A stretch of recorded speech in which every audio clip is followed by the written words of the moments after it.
Education Week is reporting that 46 states have closed schools as a result of the pandemic. It's affecting close to 55 million students and their families. Joining us now with some help for parents is Betsy Linnell, a licensed professional clinical counselor and assistant professor of psychology at Cedarville University. Betsy, thanks for joining us. You've worked as an elementary teacher and in public mental health with children dealing with loss and trauma. What should parents understand about what their children are going through right now with schools being closed, things that the children might not even be able to communicate themselves? One of the biggest things is really to recognize that your children are feeling a loss of power. And so, one of the best things we can do for them is to really help them feel powerful by helping them be a part of the story. And so, even just letting them tell their own feelings and to talk about what events are happening, or starting something as fun as a family journal and picture a time, just to give them some power back on things that they can control. What can parents do to provide the safety and stability their children need in the midst of so much disruption?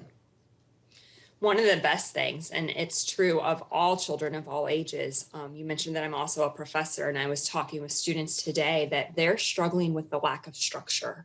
And so, the number one thing, even as difficult as it is, even for parents whose structure has completely changed, finding even a loose bone structure of certain meal times, certain time that's a play time, work time, working for, say, half an hour with the child, and then doing 10 minutes of play, and then going back to doing some schoolwork.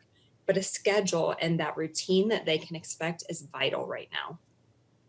What is your thinking on how parents should talk about the pandemic with their children in a way that's age appropriate and helpful, but at the same time is not alarming? That's a big point.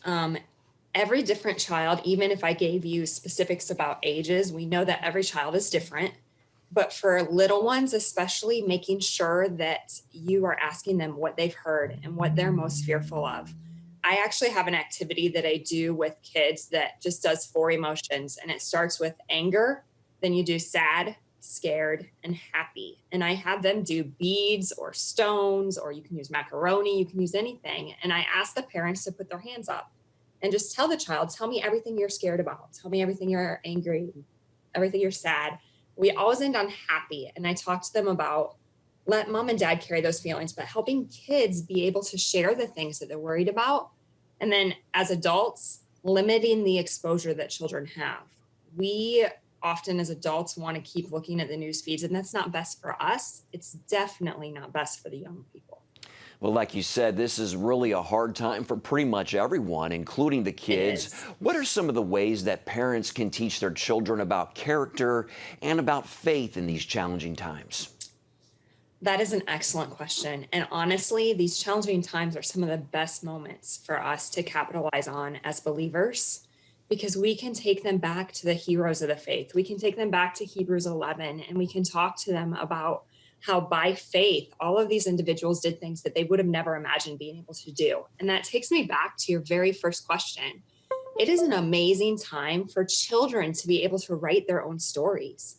You know, whether that's on a computer, whether that's with mom or dad, keeping a journal of what they did during this time to serve other people so they can see themselves as a hero of faith in this moment. That's right. We are definitely living in historic times. Betsy Linnell, thanks for your insights. We appreciate your time Thank today. you.